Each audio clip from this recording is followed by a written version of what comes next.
거실에 긴장감이 감돌았습니다. 이게 대체 뭐예요? 설명해봐요. 한 여자가 떨리는 손으로 6장의 사진을 남자 앞에 내던졌어요.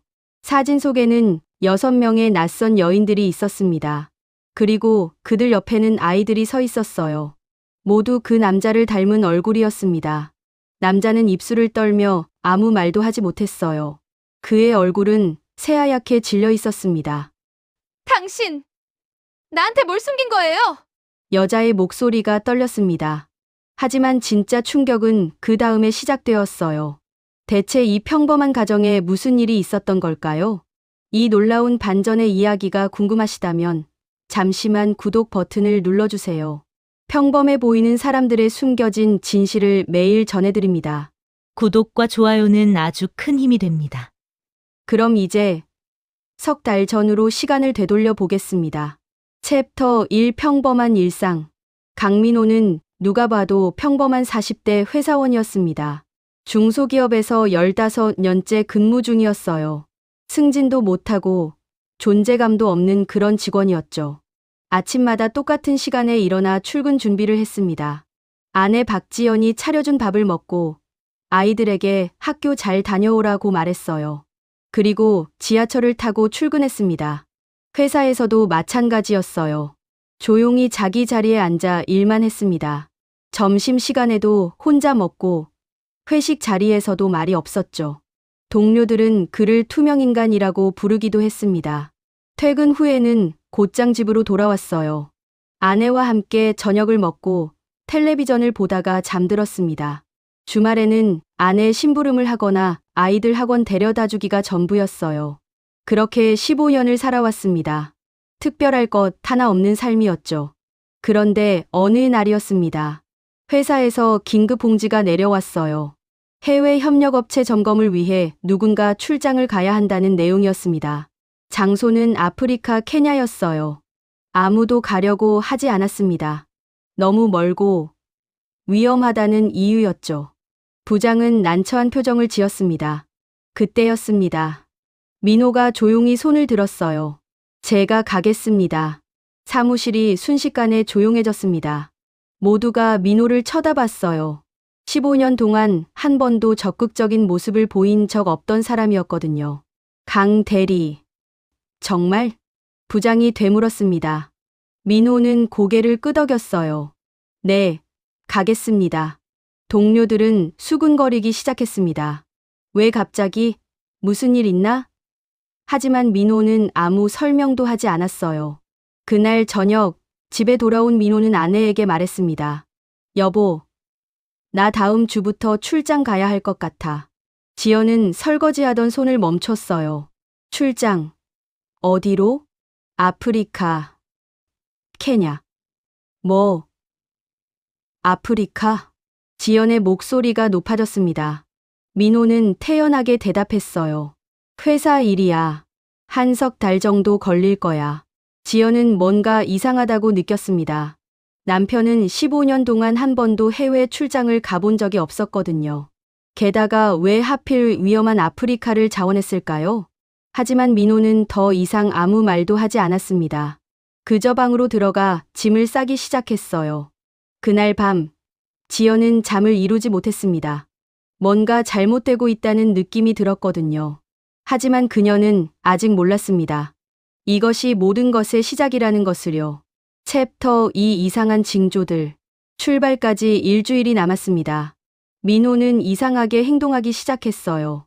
매일 밤 늦게까지 서재에 틀어박혀 있었습니다. 지연이 무엇을 하는지 물어보면 출장 준비라고만 대답했어요. 하지만 문틈으로 보이는 남편의 모습은 뭔가 달랐습니다. 서류를 들여다보는 게 아니라 오래된 사진들을 꺼내 보고 있었거든요. 어느 날 밤, 민호의 핸드폰이 울렸습니다. 민호는 황급히 전화를 받더니 밖으로 나갔어요. 지연은 문 뒤에서 남편의 목소리를 들었습니다. 알아. 걱정하지 마. 곧 갈게. 누구와 통화하는 걸까요? 지연은 불안해지기 시작했습니다. 다음 날, 민호는 은행에 다녀왔어요. 집에 돌아온 그의 표정은 어두웠습니다. 지연이 우연히 통장을 확인했을 때 깜짝 놀랐어요. 2천만 원이 빠져나가 있었거든요. 여보, 이거 왜 이렇게 큰 돈을 찾았어요? 지연이 물었습니다. 민호는 당황한 표정을 지었어요. 아, 그게 출장 경비야. 현지에서 쓸 돈 2천만 원씩이나요? 회사 출장인데 아프리카는 특수한 곳이잖아. 현금이 필요해. 말은 그렇게 했지만 민호의 눈빛은 흔들리고 있었습니다. 지연은 더 이상 믿을 수가 없었어요. 출발 이틀 전이었습니다. 지연은 남편이 회사에 간 사이 서재를 뒤졌어요. 잠긴 서랍을 억지로 열었습니다. 그 안에는 오래된 상자가 하나 있었습니다. 지연이 상자를 열자 놀라운 것들이 나왔어요. 20여 년 전의 사진들이었습니다. 젊은 시절의 민호가 아프리카 어딘가에서 찍은 사진들. 그는 의료봉사단 조끼를 입고 있었어요. 그리고 사진 속 민호는 환하게 웃고 있었습니다. 지연이 한 번도 본 적 없는 표정이었죠. 더 놀라운 건 다음이었습니다. 사진 속에 한 여성이 있었어요. 민호 옆에 서서 함께 웃고 있었습니다. 두 사람은 매우 친밀해 보였어요. 지연의 손이 떨렸습니다. 사진 뒷면에는 글씨가 적혀 있었어요. 케냐, 2002년. 잊지 않을게. 지연은 충격에 빠졌습니다. 남편에게 그런 과거가 있었다니. 그리고 왜 그 사실을 숨겼을까요? 상자 안에는 또 다른 것들이 있었습니다. NGO 활동 증명서, 의료봉사단 수료증, 그리고 여러 장의 편지들. 모두 아프리카에서 온 것들이었어요. 지연은 편지 하나를 펼쳐봤습니다. 영어로 쓰여 있었지만 대충 내용을 알 수 있었어요. 민호, 당신이 보내준 돈 잘 받았어요. 고마워요. 아이는 잘 자라고 있어요. 아이? 지연의 머릿속이 하얗게 변했습니다. 바로 그때였습니다. 현관문 열리는 소리가 들렸어요. 민호가 일찍 퇴근한 것이었습니다. 지연은 황급히 편지를 상자에 넣고 서랍을 닫았어요. 하지만 손이 떨려서 제대로 정리되지 않았습니다. 민호가 서재 문을 열었습니다. 그는 아내를 보더니 굳어버렸어요. 서랍이 열려 있는 것을 본 것이죠. 여보, 이게... 민호의 얼굴이 창백해졌습니다.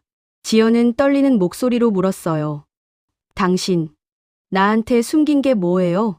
두 사람 사이에 침묵이 흘렀습니다. 긴장감이 거실을 가득 채웠어요. 하지만 민호는 끝내 아무 말도 하지 않았습니다. 그는 고개를 숙인 채 서재를 나갔어요. 그날 밤, 두 사람은 한마디도 나누지 않았습니다. 챕터 3 거짓말. 민호는 결국 아프리카로 떠났습니다. 공항에서 작별 인사를 할 때 지연은 남편의 눈을 똑바로 쳐다봤어요. 조심해서 다녀와요. 그리고 숨긴 거 있으면 돌아와서 다 말해줘요. 민호는 고개를 끄덕였지만 아무 대답도 하지 않았습니다. 처음 한 달은 괜찮았어요.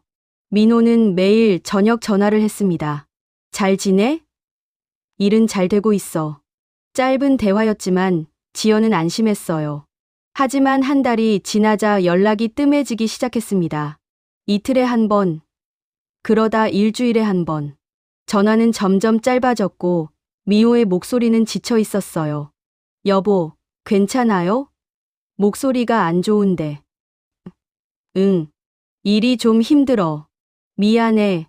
나중에 다시 전화할게. 그렇게 말하고는 전화를 끊어버렸습니다. 2달째가 되었을 때 연락이 완전히 끊겼어요. 지연은 매일 밤 전화를 걸었지만 민호는 받지 않았습니다. 문자 메시지도 읽지 않았어요. 불안해진 지연은 남편의 이메일을 확인해 보기로 했습니다. 비밀번호는 이미 알고 있었거든요. 결혼기념일이었죠. 이메일을 열었을 때 지연은 숨이 멎을 뻔했습니다. 받은 편지함에는 수십 통의 메일이 있었어요. 모두 아프리카에서 온 것들이었습니다. 그리고 놀랍게도 보낸 사람이 여러 명이었어요. 첫 번째 메일을 열었습니다. 민호, 당신이 보내준 돈으로 아말리아가 학교에 다니고 있어요. 고마워요. 하지만 이번 달 약값이 부족해요. 두 번째 메일을 열었어요. 민호 오빠, 에리카가 많이 아파요. 병원비가 필요해요. 도와주실 수 있나요? 세 번째, 네 번째, 다섯 번째. 메일은 계속 이어졌습니다. 모두 다른 여성들이 보낸 것이었어요. 그리고 각각 아이 이름이 언급되어 있었습니다. 지연의 손이 떨렸습니다. 심장이 미친 듯이 뛰었어요. 메일에 첨부된 사진들을 열어봤습니다. 그곳에는 여러 명의 여성들과 아이들이 있었어요. 놀랍게도 아이들은 모두 민호를 닮아 있었습니다. 이게 뭐지? 지연은 믿을 수가 없었습니다. 하지만 증거는 명확했어요. 더 충격적인 건 송금 내역이었습니다. 민호는 매달 6곳으로 돈을 보내고 있었던 거예요. 적게는 50만 원, 많게는 200만 원씩. 10년이 넘는 기간 동안 계속되어 왔습니다. 지연은 계산기를 두드렸어요. 총액은 상상을 초월했습니다. 억 단위의 돈이 빠져나간 것이죠. 그래서 우리가 이렇게 살았구나. 승진을 포기했던 이유, 아이들 학원을 하나씩 줄였던 이유, 가족 여행을 계속 미뤘던 이유, 모든 게 설명이 되었습니다. 지연은 분노가 치밀어 올랐어요. 동시에 배신감에 가슴이 찢어지는 것 같았습니다. 그녀는 회사에 전화를 걸었습니다. 남편이 정말 출장을 간 게 맞는지 확인하고 싶었거든요. 여보세요. 강민호 대리 출장건으로 문의드리려고요. 전화를 받은 직원이 이상하다는 듯 대답했습니다. 강민호 대리요? 출장이 아니라 휴직 중인데요. 네? 휴직이요? 네. 석 달 전에 개인 사유로 휴직 신청하셨습니다.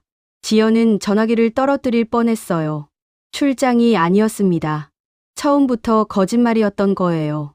그날 밤, 지연은 잠을 이루지 못했습니다. 머릿속이 복잡했어요. 분노, 배신감, 혼란, 온갖 감정이 휘몰아쳤습니다. 대체 당신이 누구예요? 내가 알던 당신은 누구였어요?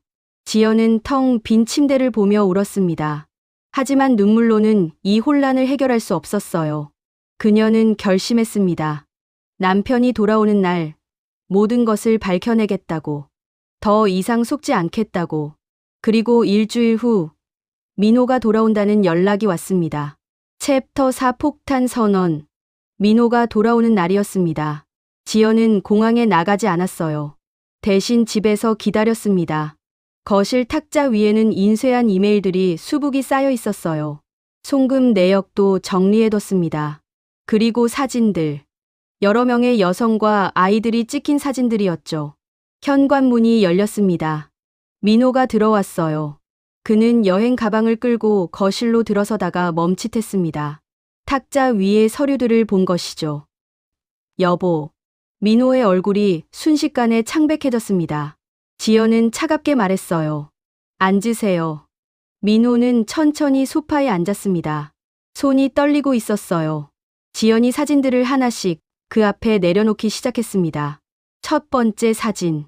한 여성과 아이. 두 번째 사진. 다른 여성과 또 다른 아이. 세 번째.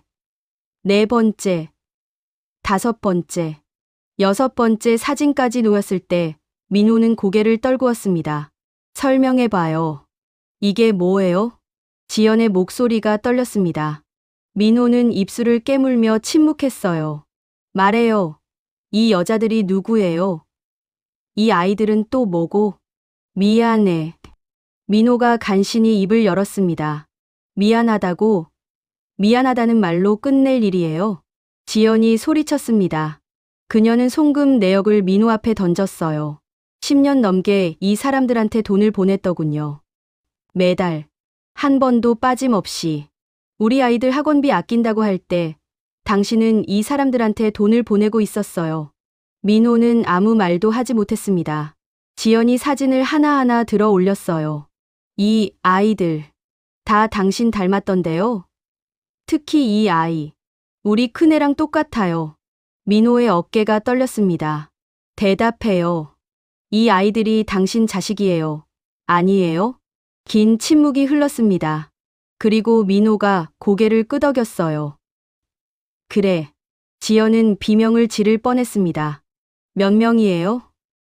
여섯 명이나 된다고요? 지연은 믿을 수가 없었습니다. 민호는 떨리는 목소리로 말을 이어갔어요. 20여 년 전, 내가 NGO 의료봉사단에 있을 때. 그래서 20년 전에 6명이나 임신시켰다고요, 당신. 당신이 그런 사람이었어요? 아니야. 그게 아니라. 민호가 변명하려 했지만 지연은 듣지 않았습니다. 그게 아니긴 뭐가 아니에요. 증거가 다 여기 있잖아요. 그녀는 이메일들을 집어던졌어요. 종이들이 공중에 흩날렸습니다. 당신, 나랑 결혼하고도 계속 연락했죠? 돈도 보냈고. 나는 바보처럼 아무것도 몰랐어요. 지연의 눈에서 눈물이 흘러내렸습니다. 분노와 슬픔이 뒤섞인 눈물이었어요. 우리 결혼은 뭐예요? 우리 아이들은 15년이 다 거짓말이었어요. 민호가 고개를 들었습니다. 그의 눈에도 눈물이 고여 있었어요. 거짓말 아니야. 나, 너랑 아이들 사랑해. 진심이야. 사랑하는 사람한테 이렇게 해요. 가족 몰래 다른 여자들한테 돈 보내고 숨겨진 자식들 키우면서. 그게 민호는 제대로 설명하지 못했습니다.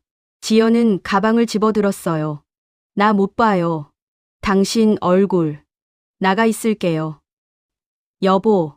민호가 붙잡으려 했지만 지연은 뿌리쳤습니다. 손대지 마요. 지금 당신 손만 대도 소름 돋아요. 지연은 그대로 집을 나가버렸습니다. 현관문이 쾅 닫히는 소리가 울렸어요. 민호는 거실 바닥에 주저앉았습니다. 흩어진 사진들을 바라보며 고개를 떨구었어요.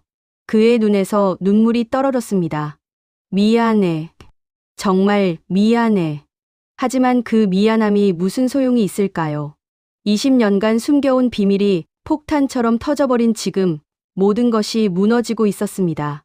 챕터 5 20년 전의 진실. 지연은 친구 집에서 사흘을 지냈습니다. 하지만 머릿속은 계속 복잡했어요. 분노는 여전했지만 동시에 궁금했습니다. 대체 어떻게 그런 일이 일어난 건지. 사흘째 되는 날, 민호에게서 긴 문자가 왔어요. 설명할 기회를 줘. 제발. 모든 걸 말할게. 지연은 고민 끝에 집으로 돌아갔습니다. 민호는 거실에서 기다리고 있었어요. 그는 3일 동안 잠도 못 잔 듯 초췌한 얼굴이었습니다. 말해봐요. 어떻게 6명이나. 지연이 차갑게 말했습니다. 25년 전으로 돌아가야 해. 내가 25살 때였어. 민호는 천천히 이야기를 시작했습니다. 당시 민호는 의료봉사 NGO 단체에서 일하고 있었어요. 케냐의 작은 마을에 파견되었습니다. 그곳은 내전으로 완전히 무너진 곳이었죠. 마을의 남성들은 대부분 전쟁에서 죽거나 사라졌어요. 남은 건 여성들과 아이들뿐이었습니다.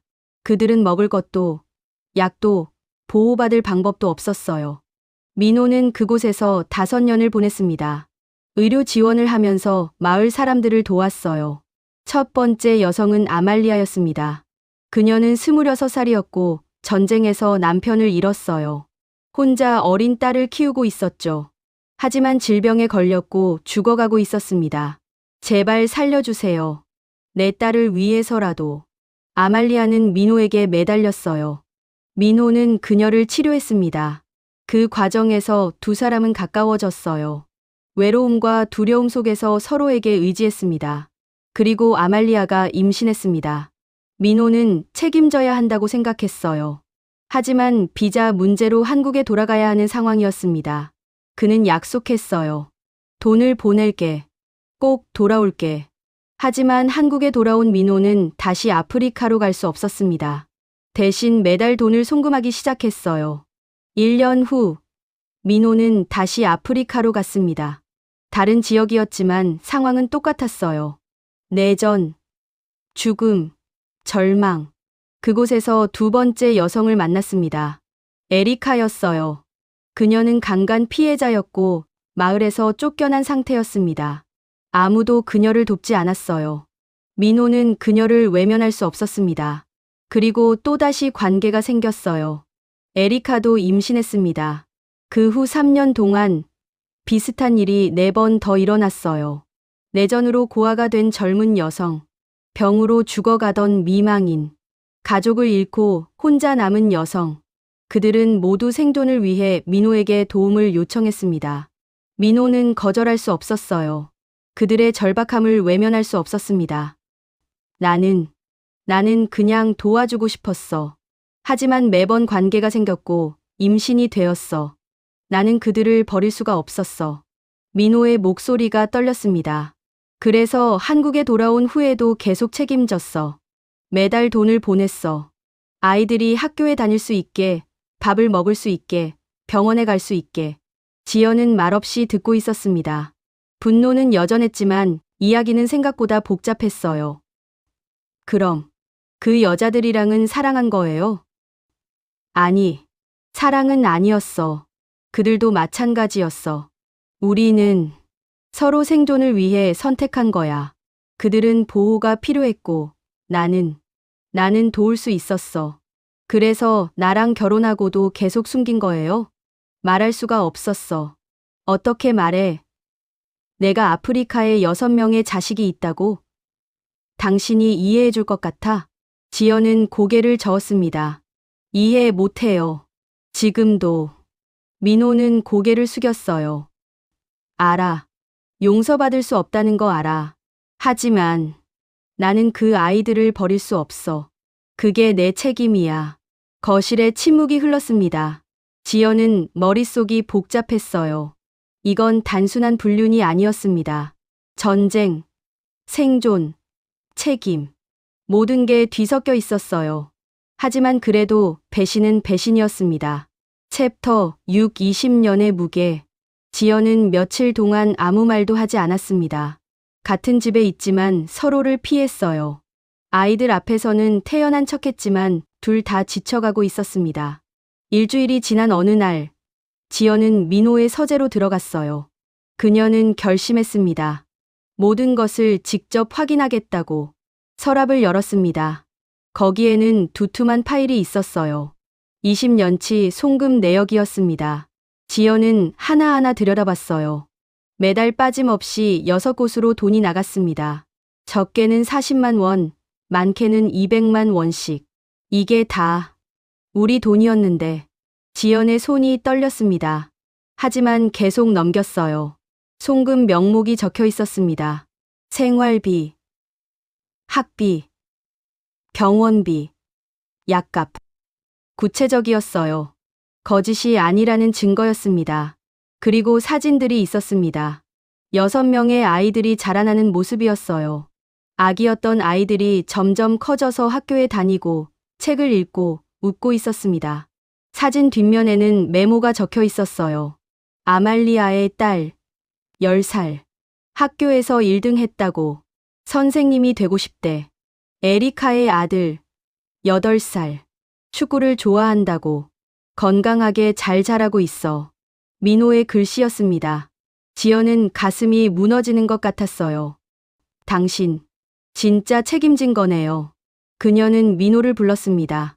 민호가 서재로 들어왔어요. 이거 다 진짜예요? 지연이 송금 내역을 들어보였습니다. 민호는 고개를 끄덕였어요. 그래, 승진 포기한 거, 야근 많이 한 거, 다 이것 때문이었어요? 응, 돈이 필요했어. 아이들이 6명이나 되니까. 지연은 웃음이 나왔습니다. 비참한 웃음이었어요. 우리 아이들 학원 하나씩 줄일 때 당신은 저 아이들 학비 보내고 있었네요. 우리 가족 여행 미룰 때 저 아이들 병원비 보내고 있었고. 미안해. 미안하다고 해서 될 일이에요. 지연의 목소리가 높아졌습니다. 하지만 예전처럼 분노만 있는 건 아니었어요. 뭔가 복잡한 감정이 섞여 있었습니다. 당신, 왜 나한테 말 안 했어요? 처음부터 말했으면. 말할 수 없었어. 어떻게 말해? 결혼하자고 하면서 나 아프리카에 자식 6명 있어라고. 당신이 받아줬을 것 같아. 지연은 대답할 수 없었습니다. 정직하게 말하면 받아주지 않았을 거예요. 민호가 계속 말했습니다. 나도 알아. 내가 비겁했다는 거. 하지만 나는 너도 사랑했고 그 아이들도 책임져야 했어. 둘 다 포기할 수 없었어. 그래서 20년 동안 거짓말한 거예요. 거짓말했어. 숨겼어. 하지만 책임은 다했어.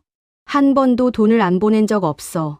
그 아이들은 내 돈으로 학교 다니고 밥 먹고 살아남았어. 지연은 고개를 저었습니다. 인정하고 싶지 않았지만 민호의 말이 거짓은 아니었어요. 그때 민호의 핸드폰이 울렸습니다. 그는 화면을 보더니 얼굴이 굳었어요. 무슨 일이에요? 민호는 핸드폰을 확인하고 창백해졌습니다. 아말리아한테서 메시지가 왔어. 마을에 전염병이 돌고 있대. 아이들이 위험하다고. 지연은 민호의 표정을 봤습니다. 그는 진짜로 걱정하고 있었어요. 자기 자식들처럼.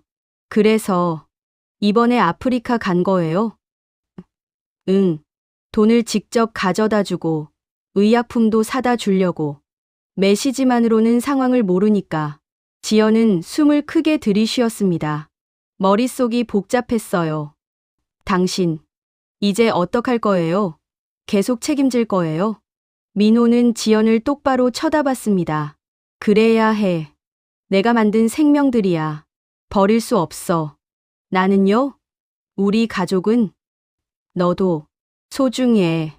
하지만 그 아이들도 내 자식이야. 선택할 수 없어. 지연은 눈을 감았습니다. 이건 정말 끔찍한 상황이었어요. 남편은 6명의 자식을 버릴 수 없다고 하고 자신은 그걸 받아들일 수 없었습니다. 나 좀 혼자 있을게요. 지연은 자리에서 일어났습니다. 민호는 붙잡지 않았어요. 그날 밤 지연은 잠들지 못했습니다. 분노, 배신감, 혼란. 하지만 그 속에서 한 가지 생각이 계속 떠올랐어요. 저 아이들도 잘못은 없는데 아이들은 태어나고 싶어서 태어난 게 아니었습니다. 그들도 피해자였어요. 하지만 그래도 받아들이기는 너무 힘들었습니다. 챕터 7 숨겨진 희생. 이틀이 지났습니다. 지연은 여전히 혼란스러웠어요. 하지만 한 가지는 확실했습니다. 더 알아야 한다는 것. 그녀는 민호 몰래 그의 회사에 전화를 걸었어요. 인사팀 직원과 통화했습니다. 강민호 대리 근무 기록 좀 확인할 수 있을까요? 저 아내거든요. 잠시 후 직원이 대답했습니다. 강민호 대리님, 참 성실하신 분이죠. 15년 동안 승진 기회가 여러 번 있었는데 매번 사양하셨어요. 네? 왜요? 승진하면 야근이 줄어드니까요. 본인이 돈을 더 벌어야 한다고 하시더라고요. 그래서 계속 야근 수당 많은 자리에 남으셨어요. 지연은 말문이 막혔습니다. 그리고 복지 포인트도 한 번도 안 쓰셨어요. 다 현금으로 바꾸셨죠. 보통은 가족 여행이나 상품권으로 쓰시는데 전화를 끄는 지연은 멍하니 앉아 있었어요. 남편이 승진을 거부한 이유, 야근을 자청한 이유, 모두 돈 때문이었습니다. 6가족을 책임지기 위해서 그녀는 다시 서재로 갔습니다. 이번에는 통장 거래의 내역을 더 자세히 봤어요. 매달 월급이 들어오면 바로 6곳으로 송금했습니다. 그러고 나면 남는 돈이 별로 없었어요. 그 돈으로 가족 생활비를 댔던 겁니다. 그래서 우리가 항상 빠듯하게 살았구나. 지연은 과거를 떠올렸습니다. 아이들 학원을 줄일 때 미호는 아무 말 없이 고개를 끄덕였어요. 가족 여행을 미룰 때도, 새 옷을 사지 못할 때도 그는 불평하지 않았습니다. 그는 이미 알고 있었던 겁니다. 자신의 선택 때문에 가족이 희생하고 있다는 것을. 지연은 민호의 일기장을 발견했습니다. 펼쳐보니 최근 날짜였어요. 오늘 큰애가 물었다. 왜 우리는 다른 집처럼 여행을 못 가냐고. 대답할 수가 없었다. 미안하다는 말밖에. 나는 나쁜 아버지다. 나쁜 남편이다. 하지만 그 아이들도 내 자식인데 어떡하란 말인가. 지연의 눈에서 눈물이 떨어졌습니다. 다음 페이지를 넘겼어요. 에리카의 아들이 병에 걸렸다고 연락이 왔다. 수술비가 필요하다고. 이번 달은 돈이 부족한데. 어떡하지? 아, 그래. 내 보험을 해약하면 되겠다. 지연은 기억났습니다. 작년에 민호가 갑자기 보험을 해약했어요. 왜 그랬냐고 물었을 때 필요 없을 것 같아서 라고만 했었죠. 거짓말이었습니다. 아프리카 아이의 수술비 때문이었던 거예요. 당신, 정말. 지연은 일기장을 덮었습니다. 더 이상 볼 수가 없었어요. 그녀는 거실로 나갔습니다. 민호가 소파에 앉아 있었어요. 그는 여전히 초췌한 얼굴이었습니다. 당신, 보험 해약한 거, 에리카 아들 수술비 때문이었죠? 민호는 놀란 표정을 지었어요. 어떻게? 일기 봤어요. 그리고 회사에도 전화했어요. 민호는 아무 말도 하지 못했습니다.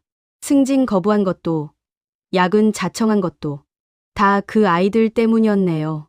미안해. 미안하긴요. 당신, 바보예요. 지연의 목소리가 떨렸습니다. 분노인지 슬픔인지 알 수 없는 감정이었어요.